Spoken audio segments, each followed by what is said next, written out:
Hello, everyone, and welcome to the Disney Deconstructed podcast. This sultry voice is not Lane Calder. He is, I think, camping and then going to see New Mutants, which we'll talk about later, too. But this is Spencer Bennett, if you didn't already figure that out. And today I am hosted. I am joined by my good friend, Jake Moody, who's finally back on the show. Yes, finally, and excited to talk about, we were trying to go through like some of the news. Off the top of our head, we didn't think there was a lot, but there surprisingly was. Like, there was a decent news cycle of Disney things going on. There is a decent amount of Disney news. Uh-huh. With that, we'll get right into it. We're going to start with the TV and movie news, and then we'll go into parks after our commercial break. But to start, Jake, Mulan came out this weekend. Yeah. And reactions ranged from okay to abysmal, at least that I could see. Me too. Have you neither of us have checked out Mulan yet? No, although I did like scroll around last night just because I was bored, the physical Disney Plus page, because it's like, it's interesting. They came up with like all these new graphics and like obviously new features and things to like get the premier access is what they're calling it. It looks clean. And yeah, I guess my obviously neither of us watched it. So can't talk about it too concretely without actually having seen the movie. But I think just off of the reactions, at least that I saw, scrolling around Letterboxd, seeing like some YouTubers make some things, it's kind of a bummer because this one seems like one of the movies that like they really could try and make like a cool, gritty thing. Like it's a real story with like cultural resonance. And from everything that I saw, it seems like very similar to Lion King, which is like a realistic looking version of the exact same story minus the heart, which is such a bummer because from the marketing and the trailers and also the initial reaction, like when the movie premiered, it was getting fine reviews. And yeah, so I guess my reaction to the reactions is relatively bummed, but I might have only been seeing like the really negative stuff. I don't know what you saw.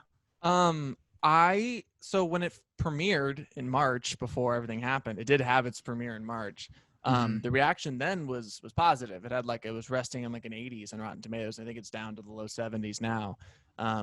But most of like the audience reaction I saw, at least from like my circles, was like they hated it. Right. But Bummer. Critics seem to be fine with it, fine to like positive on it, which is interesting to me. Most of the reaction I saw was that it just was people upset that there was no music, which we knew going in. There's a lot of people who are not okay with the actress. I don't know enough about that controversy, and I'm not even going to attempt to jump into it. Yeah. But I know that was a thing that people were like, I don't want to see it. And people who saw it, maybe that influenced their opinions on it. I don't know. Right. I'm not going to put words in people's mouths. But most of the things I saw was that it just lacked the heart of the animation with all the music and everything. In the case of Lion King, where it's the same exact movie, it seemed to be that Mulan was the same movie minus the stuff people liked. So yeah, that's what I heard too. And it could have worked if it was like a really gritty, cool drama, but from what I'm gathering, it wasn't. And then there's not a lot of, I don't know, people. It seemed like it was kind of a weird, like, quick summation of the Mulan story, and it wasn't really a remake of the Disney film, from what I gathered. I see what you're saying. That kind of just like was a little like series of beats. It wasn't really a movie, at least from what I was hearing. Yeah, I don't know. I do plan on watching it. My roommate and fellow co-host of the comic show on this network, his parents rented it, so we have it on his Disney Plus. Oh wow! Straight up for free if we want to watch it. It's there. I'm sure he would be fine with helping you out with that one. Yeah, I'm sure. Well, speaking of the renting situation, it's like I assume you were too, like almost more interested in how people were going to react and just see if it like was successful releasing a movie this size straight to streaming than the movie itself. Honestly, like I'm really excited to see these numbers if and when we ever will see them. I guess we talked about before, it's kind of like a litmus test. If it performs really well somehow, then I'm sure we can expect to see that new Pixar movie come out.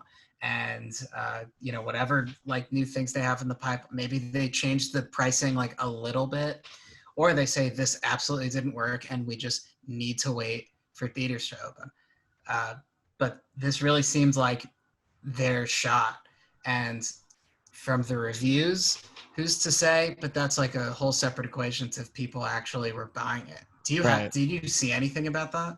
'Cause I didn't. No, and I was looking a little bit to find numbers, and they were kind of nowhere to be found. And maybe they've come out since then. I haven't looked in a couple of days, but I know that Tenet, like Warner Brothers, has like come out and said we're not releasing numbers for Tenet, which to me implies like, oh, it's bad. Really bad. It's really bad. Okay. I saw a commercial for a TV spot, I guess, for Tenet, and at the end it said like, big movies are back in theaters, but I've never heard them say big movies like that before. Yeah, I don't. Yeah, it's like they were already marketing the thing where it's like, we're only going to go to theaters for like Star Wars and Marvel. Well, we've been saying that's the future for years on this show. Right. But yeah, I couldn't find numbers for Mulan. They're probably not going to come out because I imagine they're not great. Especially if the word of mouth amongst people is the movie's bad. Right. I don't think people are going to do that. For me, I remember I purchased Scoob the day it came out before I really heard word of mouth. And the word of mouth in that movie is that it's bad because it's bad. And if I had known that, I probably wouldn't have bought it. But I was excited. It was the first day. I was like, you know what? I miss just seeing movies. A new thing. Yeah, and this was a trailer I liked, so I'm going to watch this movie. And, I don't regret it. It's kind of makes me laugh every time I log on to Prime, and it's in my, like, my stuff section. Yeah, that's just a file of Scoob. But I don't know. I don't think we're ever going to get the Mulan numbers. Well, the thing is, it really popped off, and we talked about it on the show because I think Scoob did relatively well. But I know Trolls World Tour apparently broke records. So, but the thing about that, I mean, it's no obviously like fault or like lack of foresight for Disney. But the thing is, if you're stuck at home for quarantine with like your little kids and you're trying to work and there's a lot of whining and like whatever, it's really easy to throw on the new Scoob and Trolls World Tour because it's like, colorful animation and it's like that's just what you would already go to the theater for regardless. But even if you're like a huge Mulan fan, it's like your favorite classic Disney movie or whatever. If you're in the situation with your kids are being whiny and you're stuck at home, I would just turn on the animation, especially if it's getting poor reviews.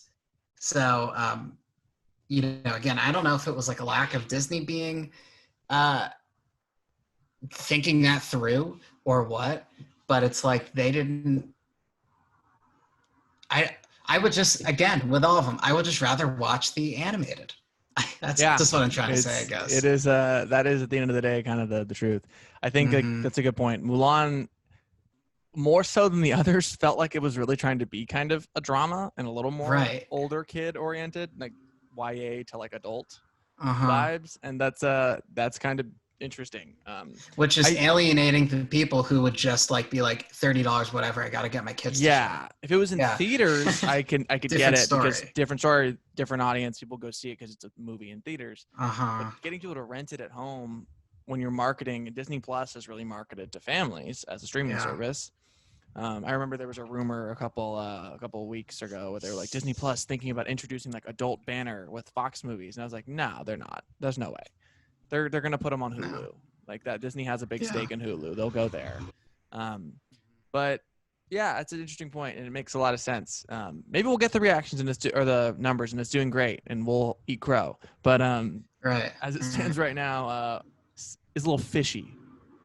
Yeah, and I mean, selfishly, it's not like I'm not honestly, after seeing the reviews, really excited to watch Mulan. But I do hope that it does decently well so we can watch these new movies, which I am really excited for. If it doesn't do well, we're going to have to wait. Like, who knows how long. So I hope it does well because then I get to watch Soul and maybe Black Widow. Who knows? And, all these kinds of things that we're excited for. And, like, going back to Tenet's numbers, I mean, if theaters are open but still not busy at all, you might make more money by dropping it on streaming. Who knows? I don't know how that would shake out, but it's possible, Yeah, it's weird. It's very weird. Anyways, bigger news. that kind of came out of nowhere. We knew that they were shooting, and we hadn't heard any COVID-related problems on the set. But Mandalorian season 2 is coming in like a month and a half, October 30th, the day before Halloween. So awesome. We will get the second season of The Mandalorian. And what seems to me to read like in the announcement is that they're dropping the whole show. Oh, really? That was at least the impression I got. They used the words like season 2 streaming, not episode 1. They were very much like the season will drop, debut. Like, I don't know. I could be wrong, and maybe they worded it weird because Disney Plus has been doing the weekly thing, but maybe I don't know. It read to me like we were going to get the entire second season, which is awesome, and I'll watch it. Are they still So yeah, me too. I know that they've had some shows that are coming out. Like I know the Jim Henson puppet thing is like coming out. Did they drop the whole season, or is that going weekly? I'm not sure. They've been doing weekly for Muppets Now. Okay. But also Muppets Now is kind of in a different league of popularity than The Mandalorian. Yeah, I guess so. I don't know. Maybe I'm reading too far into it, but because I want that to be the case, I'd like to watch it. And I don't know. I mean, it's a way where the news cycle is. Well, actually, I was going to take that back. The news cycle is very. Maybe they're worried it's going to get buried in like actual news. So we might as well drop it all at once, get everybody to like be really excited about it for 2 weeks, as opposed to space it out where it's going to get kind of pushed under the rug like everything else. I mean, even sports, like it's about to be the NBA finals, and like not as unless you're really into sports, it's not like common knowledge, I would say. Same with football. Yeah, I am a fan of basketball, and I have like fallen out of the NBA playoffs, and I had to be like, oh right, that's happening. I wonder what game's on tonight. Wow. Oh, it's the Lakers. Yeah. Okay, I'll watch LeBron play, but it's been weird. It just feels like life is like blended together and nothing's really happening. And even though there are things happening to pay attention to, it's hard to stay on track. At least for me. So hell, maybe it makes more sense for them to do it all like that. I had fun with them coming out weekly because I was never into like the Game of Thrones or like Walking Dead, where it's like a big thing at the end of every week. We get to watch this hour-long new episode. But Mandalorian was so fun to have that spread out through, whatever it was, 2 months. So it'd be interesting to see if they changed their strategy. But anyways, What's more interesting, I guess, is the pictures we got. Did you have any like initial reactions or thoughts on the like pieces that they showed us? I didn't really look at them because I was nervous about spoilers. I'm trying to keep it as blind because I know this season is doing a lot more. We already got it kind of ruined for us that Ahsoka's going to be in it, which is the first time we're going to see her in live action. So I'm trying to like not get too into it because I want a lot of those surprises to still be surprises. Okay. I don't know. That's how I'm feeling about it because I really liked season 1. I definitely had some ups and downs for me, but I am fascinated with Baby Yoda's like lore and what the heck he is. I was so mad when we didn't find out in the finale. So now that we're getting close to season 2, we better find out. I know the rumor was they might go to the Yoda planet and we're going to get like the full explanation of Yoda's people and that maybe they run into Luke or something crazy. Who knows? That would be a lot. Imagine if Mark Hamill's in an episode of this.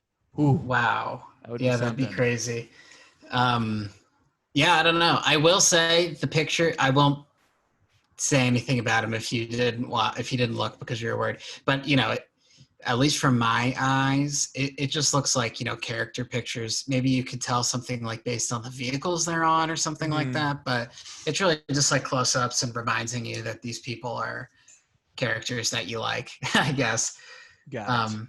But. Yeah, I agree with you. I mean, well, listen, Star Wars is really good at that, of like getting you really excited about like one specific thing and then not giving it to you. Oh, they're really good at teasing. Trait. Yeah, that's a trait of Star Wars. But I would definitely like. I mean, they're obviously going to lean into Baby Yoda, and he's going to be in the show. But especially now with how big of a success that character was. Oh my god, yeah. But every episode's going to revolve around him. I'm sure, but I'm with you. I would definitely like to see some more lore, right? I don't want like metachlorians and like whack stuff, I guess, but I would definitely like to learn more about him. He's like definitely the most interesting part. That he's obviously so important, but we don't know why, right? So it's cool. And I loved the ending with the black saber. Yeah, I forgot about the dark saber. That's gonna be my god. Yeah, so that's exciting. Star Wars is not fading away despite the last movie. It's Despite still what you'll here. hear on the internet, it's still a Yeah. thing. Mm-hmm. Star Wars is here to stay. But yes, any final thoughts? Anything you really want to see? To be honest with you, I just want to see a Mandalorian themed mission on Smuggler's Run. I think I care more about that than I do the show, to be honest with you. So you're fully on board with throwing out Galaxy's Edge continuity and just doing a Mando mission. I think so. I mean, I love the idea of it. We talked about this the last time I was on the show. I love everything that they said Galaxy's Edge was going to be. And I still really like what Galaxy's Edge is. Had so much fun, and Rise of the Resistance is great and everything. But always one of the sour spots is like they really promised that there was going to be new, like the rewritability, at least for me, with Smuggler's Run is pretty far down. When we do get to go to Disneyland or Disney World for the next time, I'm going to be really, really excited to go on Rise of the Resistance. That's going to be like one of the most pointed things. We got to get there at the certain time to get the boarding pass, whatever.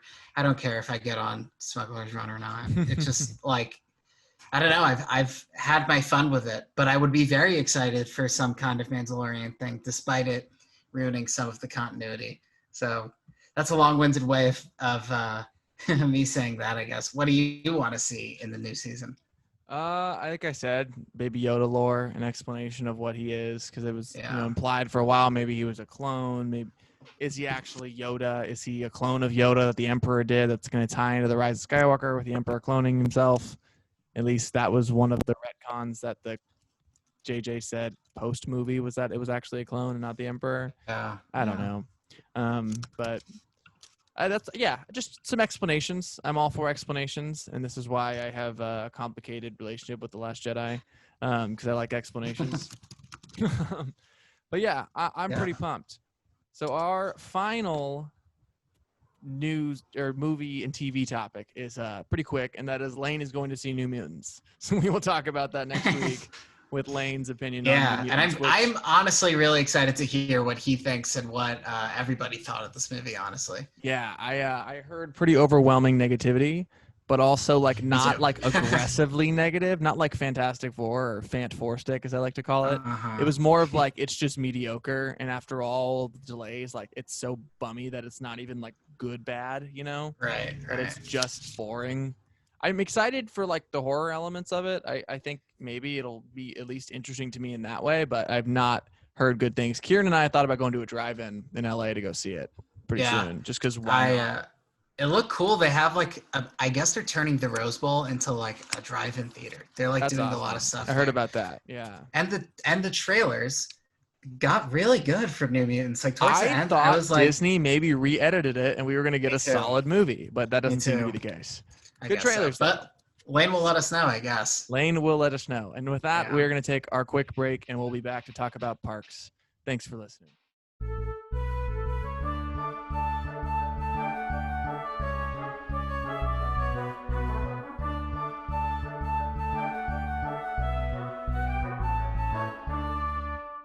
And welcome back to the Disney Deconstructed podcast. We're going to talk a little bit of parks news now.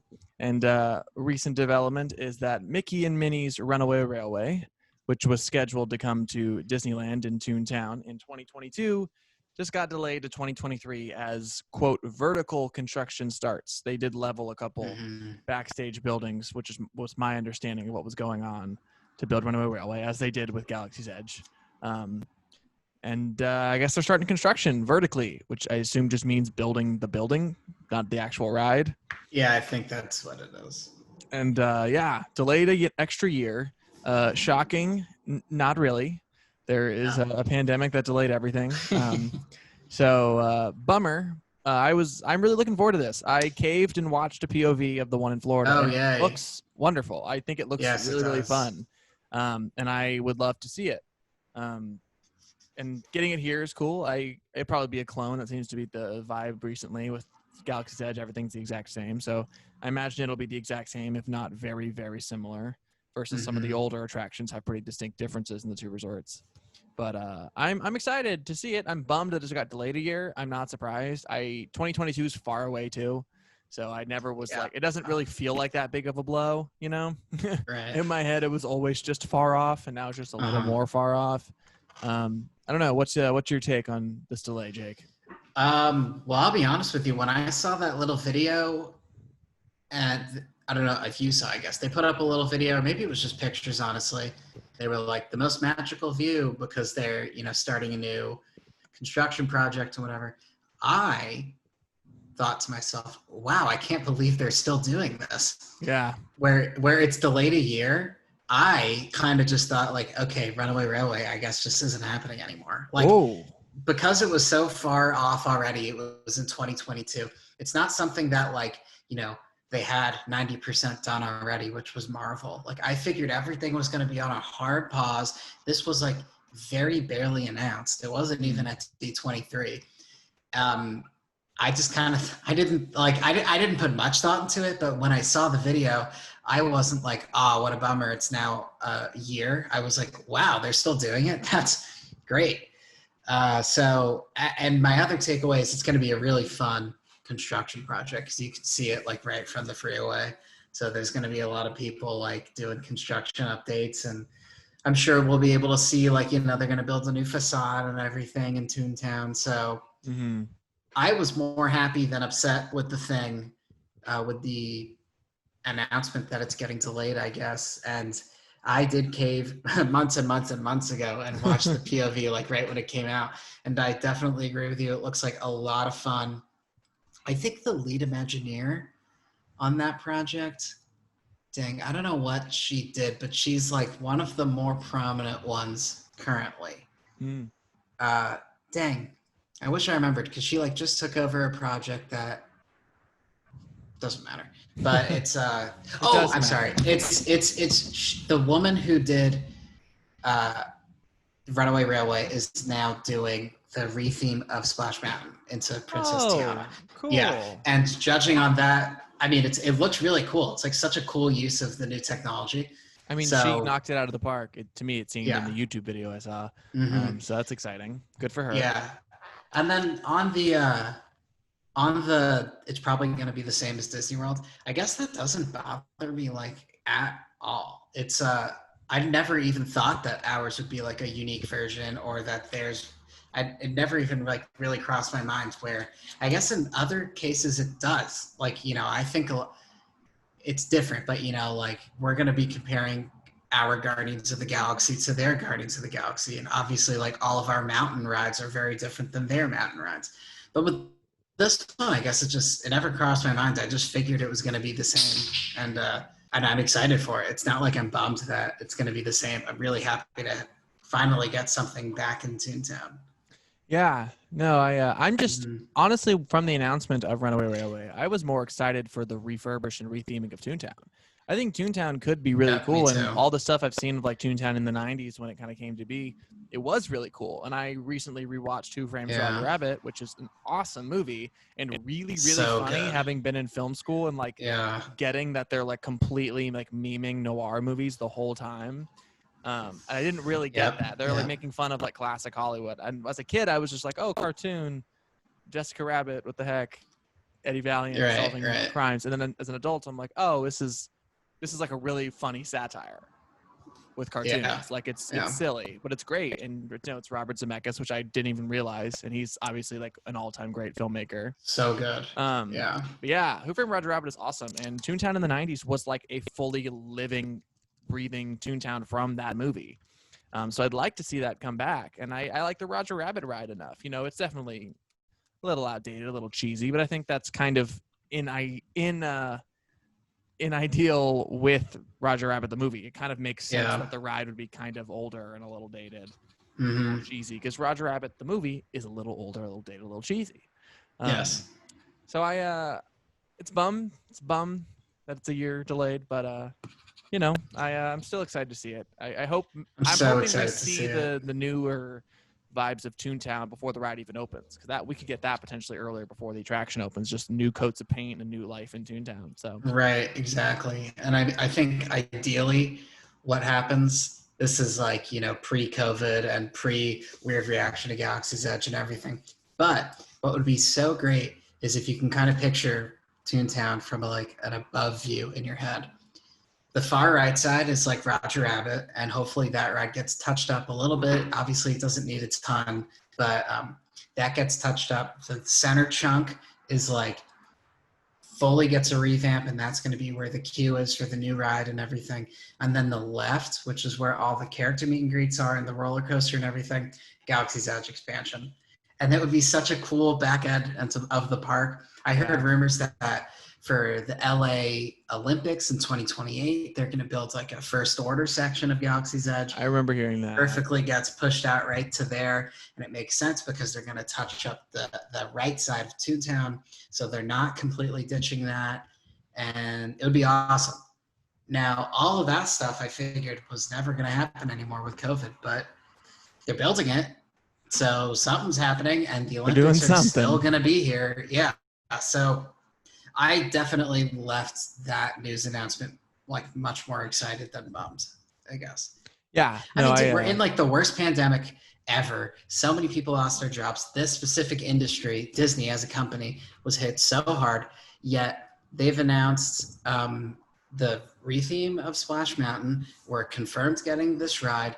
Disney, the next piece of news that we're going to talk about is Christmas is still happening at Disney World. The holiday season is going to be fully a thing.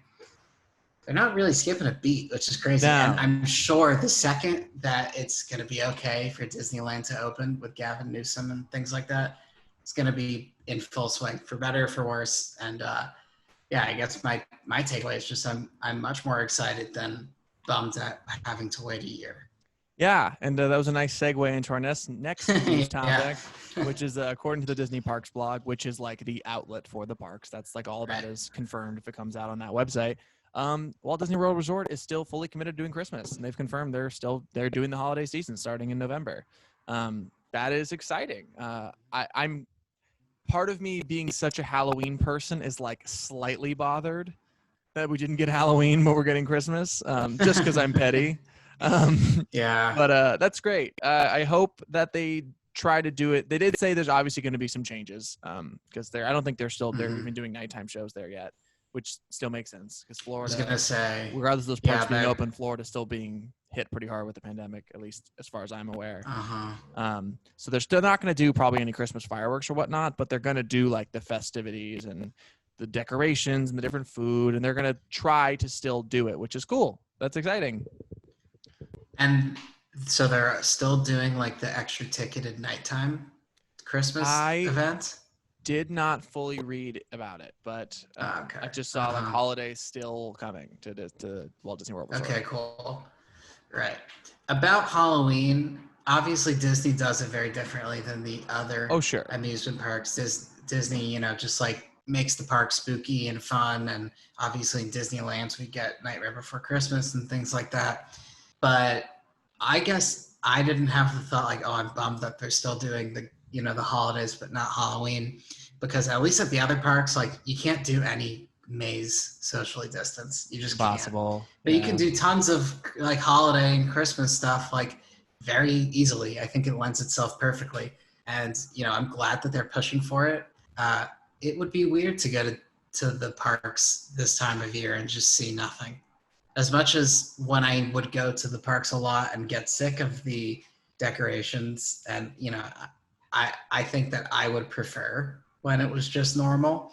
It would be weird to not have any holiday season. So again, it's like another semblance of normalcy. It's cool that they're putting like an effort into trying to keep up with the things as opposed to like backtracking and just making sure that things are still up and running. That's what it seemed like with Halloween, at least. We haven't seen it come into full swing, but it kind of seems like they sort of just backed off the celebration altogether.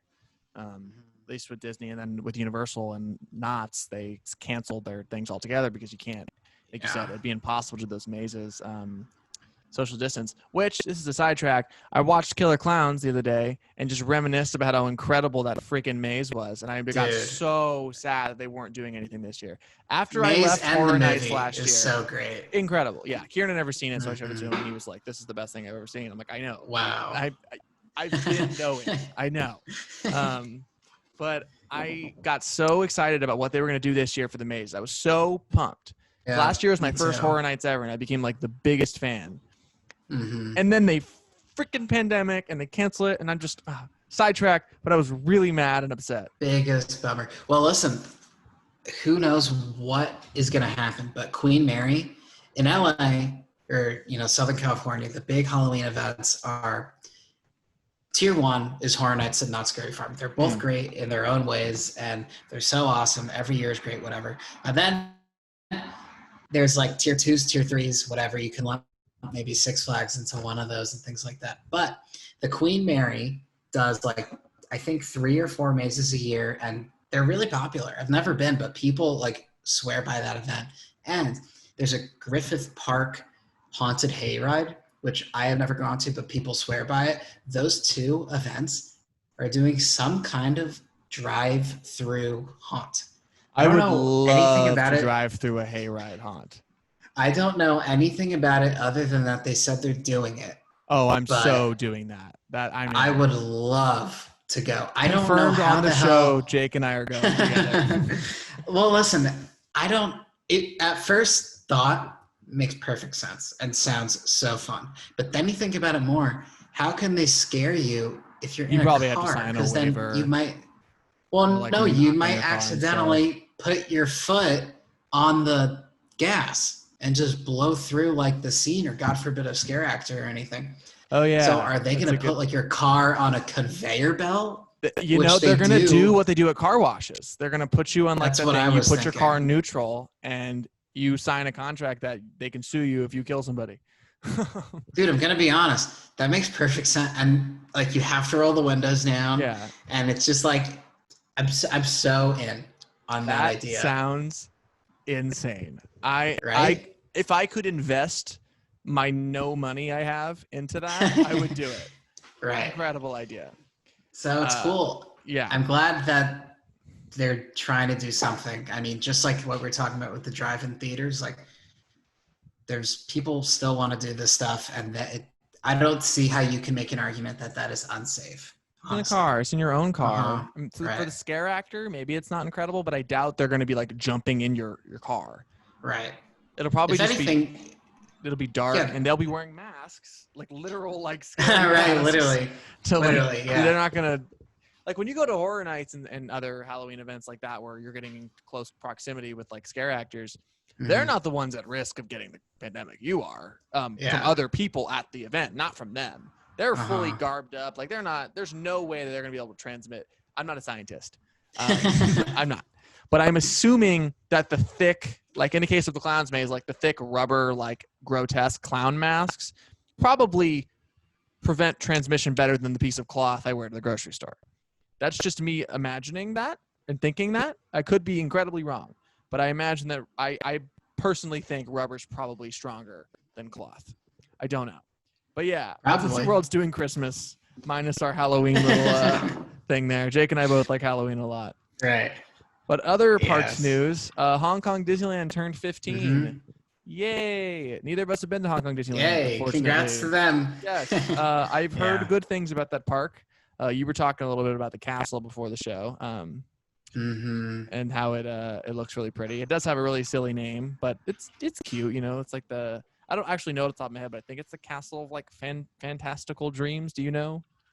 It's the Castle of Dreams, or like something very corny, I guess, because all the other ones, are called Cinderella's Castle or Sleeping Beauty's Castle. Well, what or they whatever. were doing and this with one's it is got a weird situation. Supposed to be combining like Rapunzel and a couple other princesses all in one castle, which has never been done. That's usually each park kind of has their defining princess. And like in Disneyland, it's supposed to be like Aurora's Kingdom, and Florida, it's supposed to be Cinderella's Kingdom, but Hong Kong is supposed to be like all the other ones in one castle. Right. It's called apparently Castle of Magical Dreams. Okay, so I was close. I said very, fantastical. you were very close. Let's say it sounds better in Chinese. Let's say that it's a weird translation. Yeah, that's what we can. But say. Anyways, Hong Kong Disneyland turned 15. We neither of us have been there. We don't have a whole lot to say, but it looks great. I at some point obviously would like to go. I think every Disney fan's bucket list is to visit every resort. So yeah, Hong Kong Disneyland, 15 years old. Look at that. How young of a park. Congratulations. And there's great defunct lands on Hong Kong Disneyland. Is there? Yeah, so you should definitely do that. And I should probably go on mute because it sounds like people are back at this house. Well, But it was a fun show. coincidentally, It was a we are definitely out of fun time and out of topics. So thank you for listening to this week's episode of the Disney Deconstructed podcast. If you'd like to support our programming, you can do so by going on to anchor.fm/the Disney Deconstructed podcast. You can donate to our show, give us a high rating, 5 mouse ears, 2 thumbs up, 5 stars wearing mouse ears, whatever qualifies to you as a good rating. And this show is a proud participant in the Deconstructed Podcast Network, complete with 3 other shows. Maybe You Should Care Political Discussion, The New Adventures of Cayman and Spence, which is like a comic book discussion, and Unofficial Experts hosted by Preston Moore. Once again, thank you for listening to this episode of the Disney Deconstructed Podcast, and we will see you next week. Writing and producing for this episode of the Disney Deconstructed Podcast was done by myself, Spencer Bennett, and my 2 co-hosts, Jake Moody and Lane Calder. Editing was done by Spencer Bennett. The music for our program was composed by Brandon Lavelle. Our beautiful faces were drawn by Sarah Bermudez. Thank you for listening, and we'll see you down the bayou.